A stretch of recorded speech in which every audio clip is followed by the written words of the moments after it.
నాలుగోసారి ముఖ్యమంత్రి అయిన నారా చంద్రబాబుకు ఈసారి పరిపాలన అంత సులువుగా సాధ్యమయ్యేటట్లు కనిపించటం లేదు. విభజన ఆంధ్రప్రదేశ్ను ఈ దఫా గట్టున పడేయడం చంద్రబాబుకు కత్తి మీద సామె అవుతున్నట్లు కనిపిస్తోంది.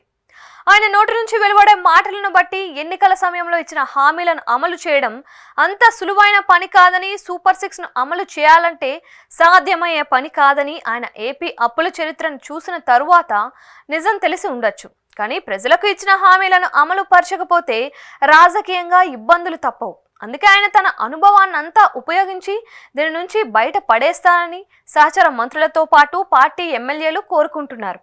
సూపర్ 6తో పాటు ఎన్నికల్లో వివిధ రకాలుగా ఇచ్చిన హామీలను అమలు చేయాలంటే ఏడాదికి 1,50,000 కోట్ల రూపాయలు కావాల్సి ఉంటుంది. ఇంత పెద్ద మొత్తంలో ఇప్పటికిప్పుడు ఆదాయం రూపంలో వచ్చే అవకాశం కనిపించడం లేదు. మరోవైపు కేంద్ర ప్రభుత్వంపై చంద్రబాబు ఎన్నో ఆశలు పెట్టుకున్నారు. కానీ అక్కడున్నది మోడీ. అంత తేలిగ్గా మింగుడు పడడు, అర్థం కాడు. ఆ విషయం చంద్రబాబు కూడా తెలుసు. అలాగని కేంద్రంతో కయ్యానికి కూడా ఆయన సిద్ధంగా లేరు.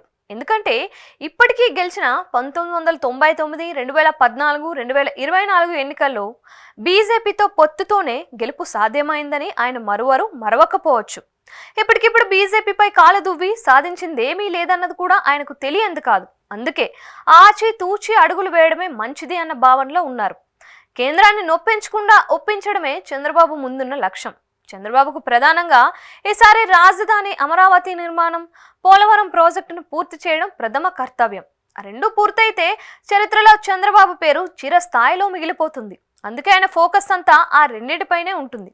అందులో ఎవరూ తప్పు పట్టడానికి కూడా లేదు. ఎందుకంటే నాలుగోసారి ముఖ్యమంత్రి అయిన ఆయన మధ్యలో కీర్తి కాంక్ష కాస్తంత ఎక్కువగానే ఉంటుంది. ఇప్పటికీ సైబరాబాద్ నిర్మాణం గురించి తాను చెప్పుకోగలుగుతున్నారంటే అది నాటి తన ముందు చూపు అని జనం కూడా గుర్తించగలుగుతున్నారు. అయితే ఈ రెండు ప్రాజెక్టులు పూర్తి కావాలంటే అంత ఈజీ కాదు. ఎందుకంటే వేల కోట్ల రూపాయలు అవసరమవుతాయి. దానికి సంబంధించి ఆయన ఆందోళనలో ఉన్నట్టు అర్థమైంది. సంక్షేమ పథకాలను అమలు చేయడంతో పాటు 5 ఏళ్ల పాటు పార్టీ కేడర్ పడిన ఆర్థిక కష్టాల నుంచి బయటపడేయాల్సిన బాధ్యత కూడా ఆయనపై ఉంది. ఎందుకంటే మొన్నటి ఎన్నికల్లో తెగించి పోరాడిన కార్యకర్తలను ఈసారి పక్కన పెట్టకూడదు అన్నది ఆయన నిర్ణయం. అందుకే కార్యకర్తలు, నేతల అవసరాల కోసం ఆయన ప్రత్యేకంగా దృష్టి పెట్టాలి. ఇక నియోజకవర్గాల్లో గత 5 ఏళ్లుగా అభివృద్ధి లేక సమస్యలు తిష్టవేశాయి. వాటిని కూడా పరిష్కరించాల్సిన బాధ్యత ఉంది.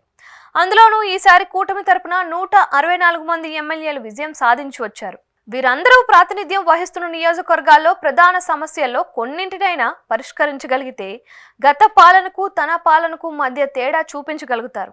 కానీ ఇప్పుడున్న ఏపీ ఆర్థిక పరిస్థితిని చూసిన వారికి ఎవరికైనా ఇది సాధ్యమేనా అన్న అనుమానం సహజంగానే కలుగుతుంది. అందుకే చంద్రబాబు తన అనుభవాన్ని రంగరించి ఏపీని ఎలా అభివృద్ధి పదం వైపు పరుగులు పెట్టిస్తారన్నది మాత్రం చూడాల్సిందే.